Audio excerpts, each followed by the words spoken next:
हम लोग VRMS के बारे में पढ़ रहे थे कि RMS स्पीड जो होता है वो किससे लिंक्ड है, कैनेटिक कैनेटिक एनर्जी से। और कैनेटिक एनर्जी किससे लिंक्ड है, टेम्परेचर से। यानी के ई मेरा क्या आया था, 3/2 nRT। यानी टेम्परेचर बढ़ाने से कैनेटिक एनर्जी बढ़ता है, बेसिकली एनर्जी बढ़ता है। इसीलिए तो हम लोग कैलोरीमेट्री में पढ़ रहे थे कि टेम्परेचर जिसके पास ज्यादा होगा उसके पास एनर्जी ज्यादा होगा, यानी वो एनर्जी लॉस करेगा। ठीक है। और देखो अब और कुछ हम लोग इसमें फॉर्मूला को ड्राइव करते हैं। हम लोग P बराबर क्या पढ़े, प्रेशर इक्वल टू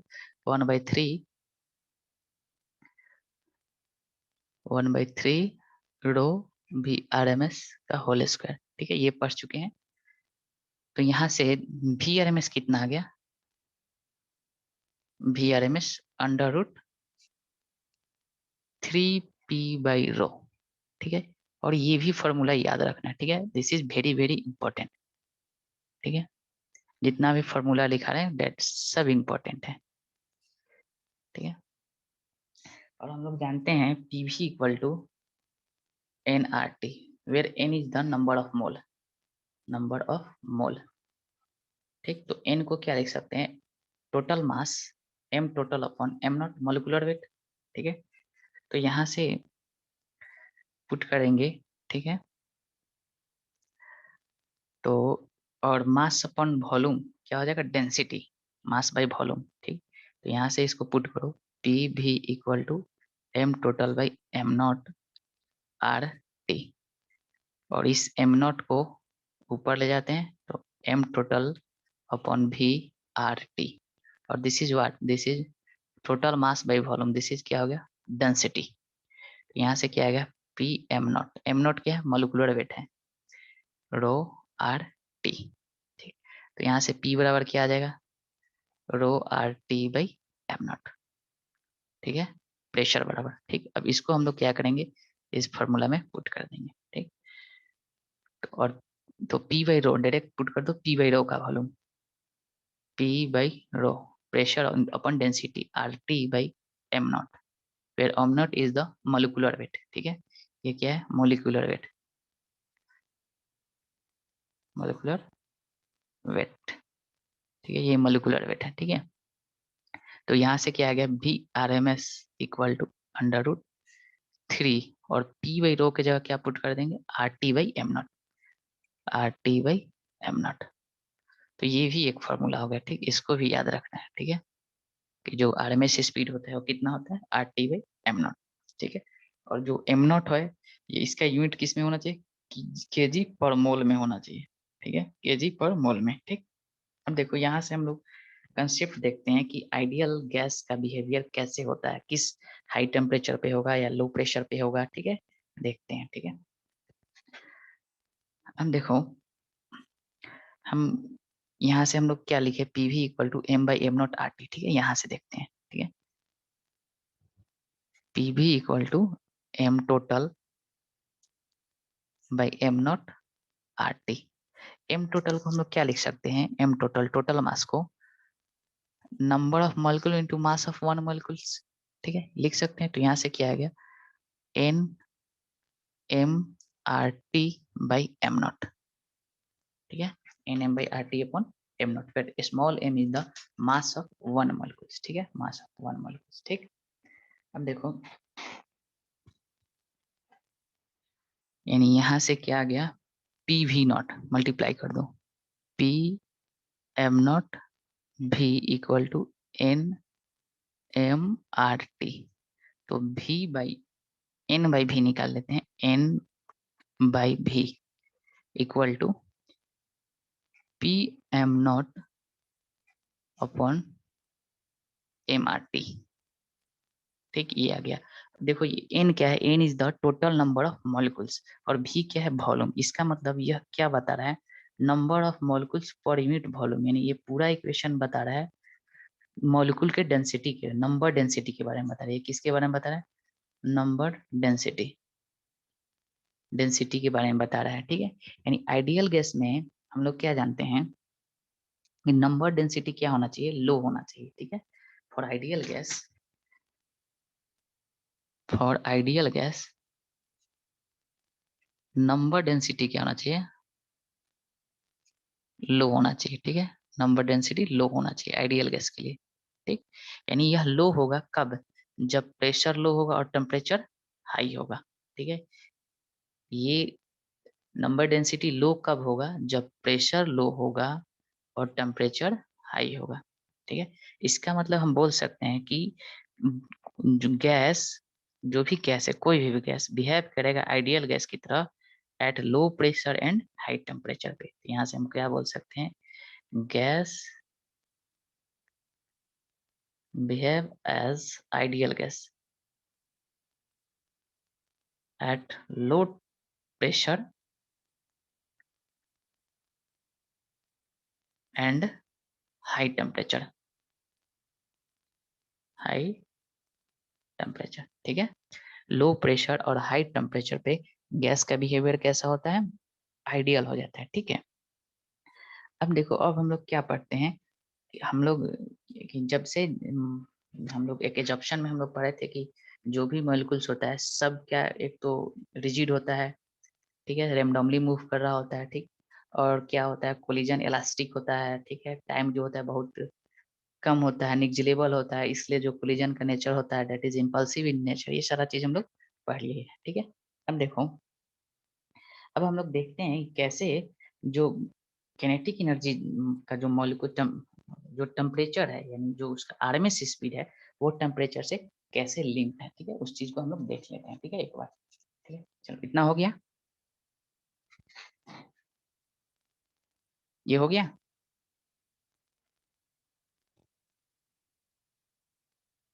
आवाज आ रही है? Yes sir. ठीक, देखो, चलो थोड़ा देखते हैं हम लोग की जो आरएमएस स्पीड है वो टेम्परेचर से कैसे लिंक्ड है, ठीक है। चलो उसको देखते हैं। इस चैप्टर का इनिशियल स्टेज थ्योरी बहुत इंपॉर्टेंट है, ठीक। आफ्टर दैट हम लोग न्यूमेरिकल सॉल्व करेंगे, ठीक है। देखो, हम लोग क्या जानते हैं कि काइनेटिक एनर्जी अगर हम लिखना चाहे मॉलिक्यूल का in term of RMS speed, तो क्या लिखेंगे, 1/2 total mass into V RMS का होल स्क्वायर, ये लिखेंगे, ठीक है। अब देखो, और हम लोग जानते हैं कि जो आरएमएस स्पीड है, ठीक है, आरएमएस स्पीड वो डायरेक्टली प्रोपोर्शनल टू टेम्परेचर था, है ना, टेम्परेचर से प्रोपोर्शनल था, ठीक है। यानी वी आर एम एस जो था टेम्परेचर के प्रोपोर्शनल है, ठीक है। तो हम क्या लिख सकते हैं, और क्या एक इक्वेशन और ये भी आया था कि जो in term of pressure and volume P V equal to 1/3 M V R M S का होल स्क्वायर, ये भी एक टर्म आया था in term of pressure and volume, ठीक है। तभी तो 2/3 हो गया था kinetic energy, PV equal to 2/3 के, यहाँ से हम लोग लिखे थे पीवी इक्वल टू 2/3 के, ठीक। ठीक, तो ये इक्वेशन लिए थे, ठीक है।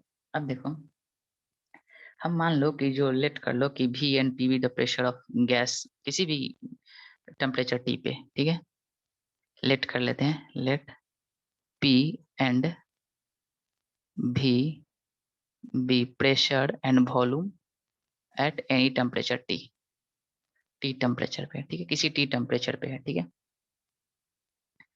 अब देखो, और सपोज कर लो पीटी एंड वीटी, सपोज कर लो ट्रिपल पॉइंट पे ले लेते हैं, ठीक है, एक सेकेंड, ट्रिपल पॉइंट पे, ट्रिपल पॉइंट करने का मतलब क्या होगा, 273 केल्विन पे ले लेते हैं, ठीक है। अब देखो, एट हम लोग जानते हैं कि यह ट्रिपल पॉइंट पे प्रेशर और सब वॉल्यूम ये सब क्या होता है, कांस्टेंट होता है, ये दोनों क्या होता है, कांस्टेंट होता है, ठीक, ये कांस्टेंट होता है। तो इस जो हम लोग जो एज्यूम किए इसके लिए लिख सकते हैं पी भी equal to 1/3 V M V R M S का होल स्क्वायर, ठीक है। और इसके लिए हम लोग क्या लिख सकते हैं, पी भी equal to 1/3 M V T का होल स्क्वायर, ये स्पीड है, वॉल्यूम नहीं है, दैट इज स्पीड, ठीक है, प्रेशर और speed at any temperature T पे, क्योंकि हम लोग को लिंक करना है आरएमएस स्पीड को टेम्परेचर के साथ, ठीक है।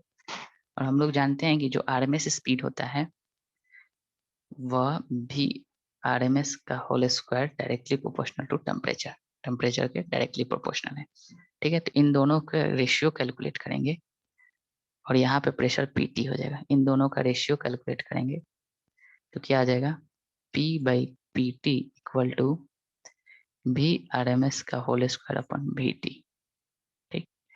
यहाँ से देखो क्या लिख सकते हैं, और वी आर एम एस को किसी टेम्परेचर टी के प्रोपोर्शनल हो गया और ये टी आर के प्रोपोर्शनल हो गया, है ना। तो यहाँ से टी आ जाएगा, ठीक है। दोनों इक्वेशन को, इन दोनों को हम लोग सॉल्व करेंगे, ठीक है, दोनों को ही, इसको भी और इसको भी कंसीडर करेंगे। तो जो प्रेशर और टेम्परेचर, अगर हम लोग को प्रेशर और आरएमएस स्पीड में रिलेशन निकालना है तो इन दोनों को सॉल्व करेंगे, आरएमएस स्पीड और टेम्परेचर में रिलेशन निकालना है तो इन दोनों को सॉल्व करेंगे। तो यहाँ से क्या आ जाएगा, जो टेम्परेचर आ जाएगा वो क्या होगा 273, यानी टी आर, टी आर का वैल्यू कितना है, ये दिस इज टी आर, ठीक है, ट्रिपल पॉइंट पे 273 upon V T whole square upon V square, यानी यहाँ से क्या आ गया, जो आरएमएस स्पीड होता है वो डायरेक्टली प्रोपोर्शनल टू टेम्परेचर, क्योंकि यह ट्रिपल पॉइंट पे स्पीड भी कांस्टेंट होता है, ठीक है। यानी कि हम लोग यहाँ से क्या पता चला कि एब्सोल्यूट टेम्परेचर जो होता है directly proportional to the kinetic energy of the gas molecules, ठीक है। अब देखो यहाँ से एक और बात हम लोग नोट करते हैं जो वेरी वेरी इंपॉर्टेंट है, कि जो थर्मल इक्विलिब्रियम पे अब आता है, जब थर्मल इक्विलिब्रियम आता है,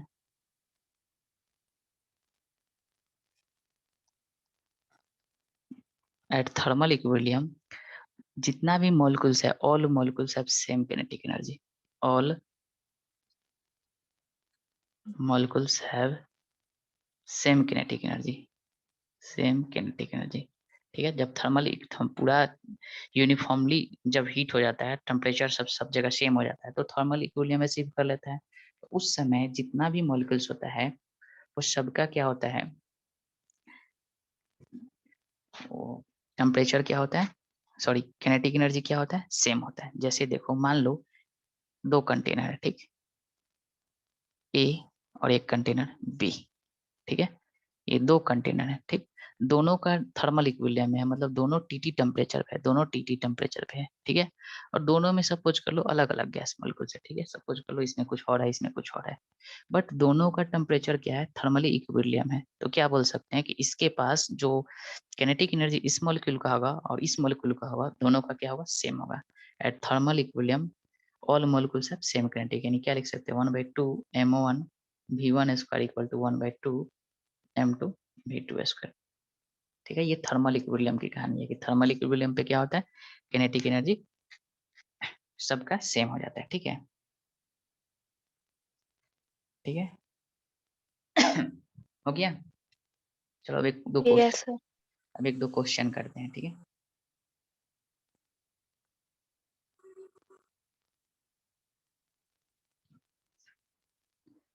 देखो आरएमएस स्पीड नाइट्रोजन मॉलिक्यूल का दे रखा है, RMS speed of nitrogen molecule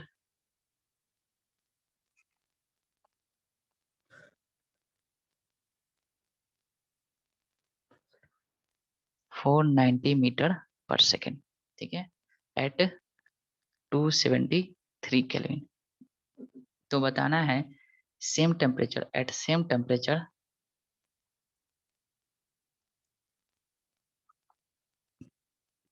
RMS speed of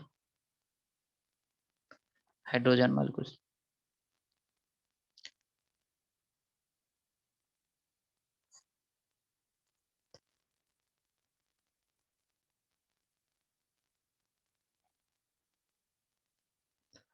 क्या होगा, सेम टेम्परेचर पे हाइड्रोजन मॉलिक्यूल्स का आरएमएस स्पीड क्या होगा।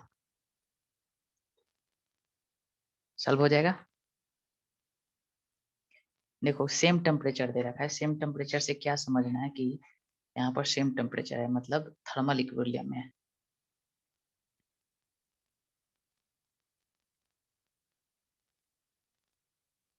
और थर्मल इक्विलिब्रियम में होगा तो all gases have same kinetic energy, all gas molecules have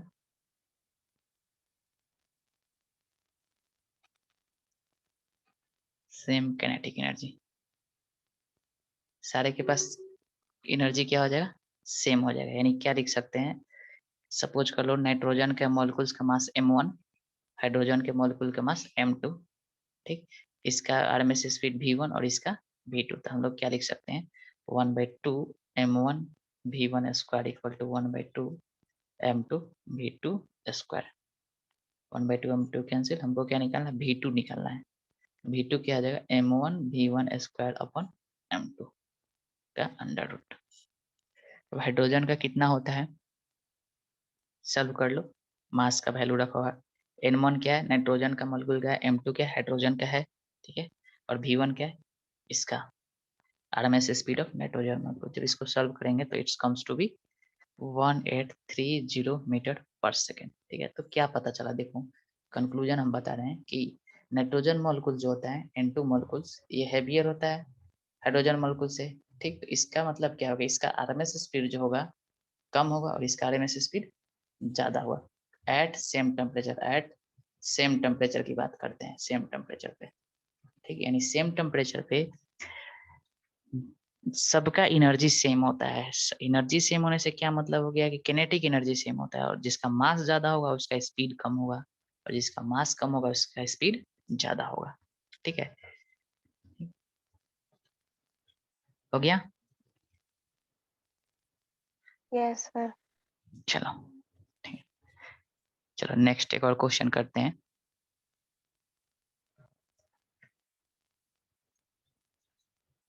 VRMS of helium at 300 kelvin पे बताना है, इसका आरएमएस स्पीड कितना होगा।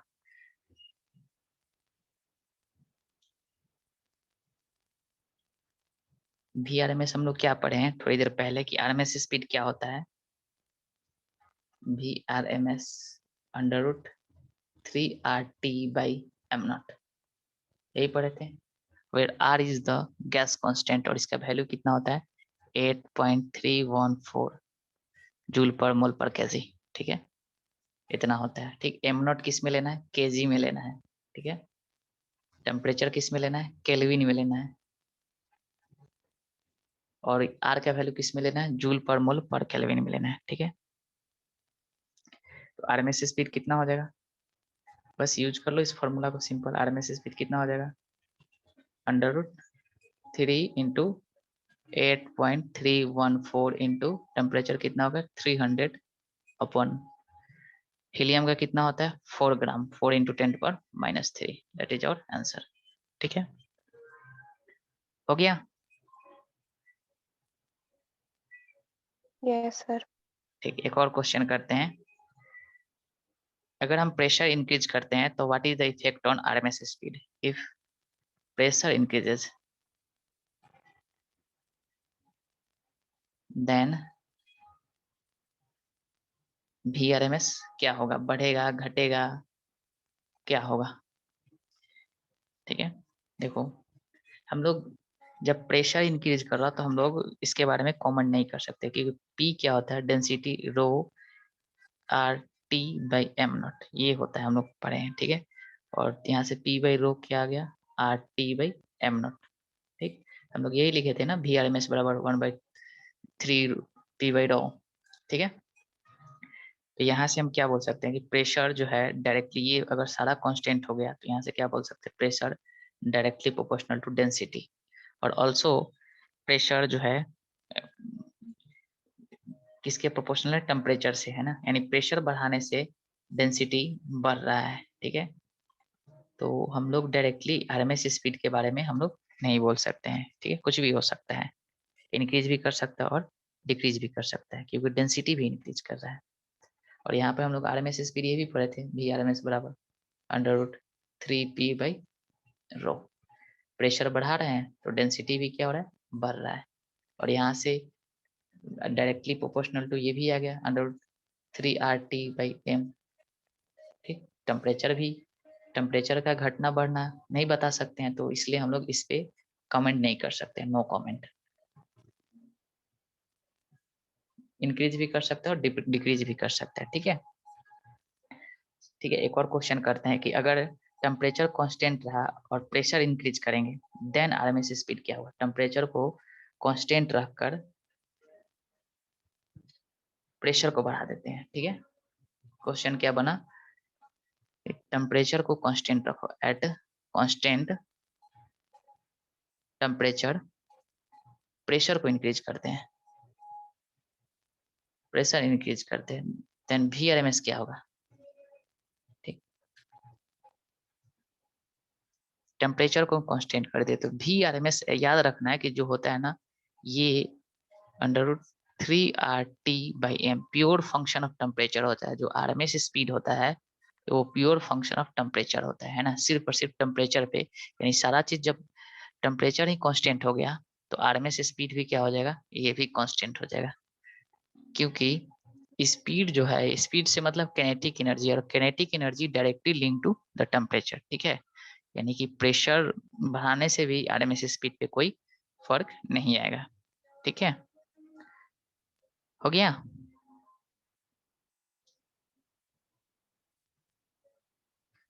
हो गया, Yes, sir. ठीक है। कुछ आवाज तो नहीं सुनाई दे रहा है। अब चलो हम लोग थोड़ा मैक्सवेल डिस्ट्रीब्यूशन कर्व पढ़ लेते हैं। ठीक है, मैक्सवेल डिस्ट्रीब्यूशन कर्व, ठीक है, वेरी वेरी इंपॉर्टेंट।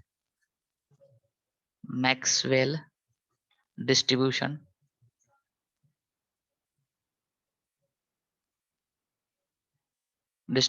कर्व, ठीक है। ये मोस्ट प्रोबेबल, मैक्सवेल जो था मोस्ट प्रोबेबल स्पीड के बारे में बताया था, VMP के बारे में बताया था। ठीक है, इन्होंने एक कर्व दिया, किसके किसके बीच, कर्व किसके किसके बीच दिया था, dN/dV and V volume speed के बीच, दैट इज स्पीड। और dN/dV क्या है, this is the number of particle, ठीक है, पर यूनिट वॉल्यूम। ठीक है, sorry, number of particles per unit speed के टर्म में लिखा था। ठीक है, ये dV क्या है, स्पीड है, चेंज इन स्पीड। ठीक, तो देखो यहाँ से एक कर्व आया था। ठीक है, उसको समझते हैं, कर्व क्या था।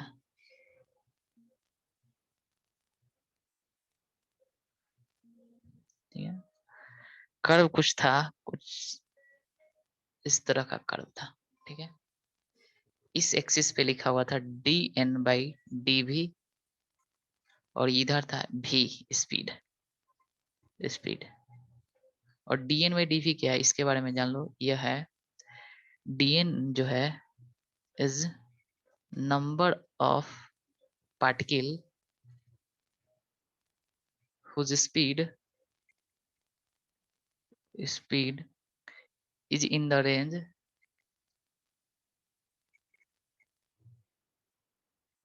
v to v plus dv, मतलब इस रेंज में है, v से dv के रेंज में है। ठीक है, ठीक है, देखो इस कर्व का अगर एरिया निकालें, एरिया, तो क्या होगा, dN/dV into dv,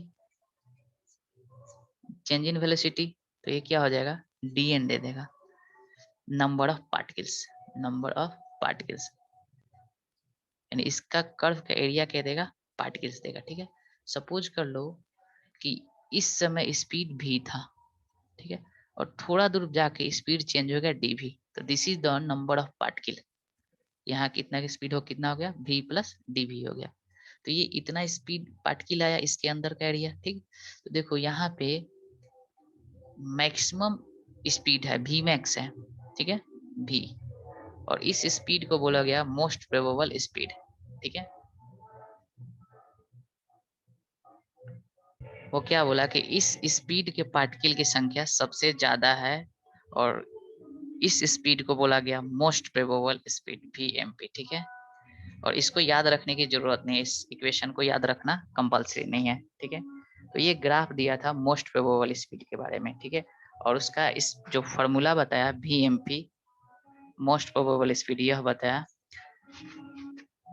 2RT by am not, ठीक है, 2RT बाई एम नॉट, ठीक है। ये मोस्ट प्रोबेबल स्पीड का फॉर्मूला है, ठीक है, हो गया।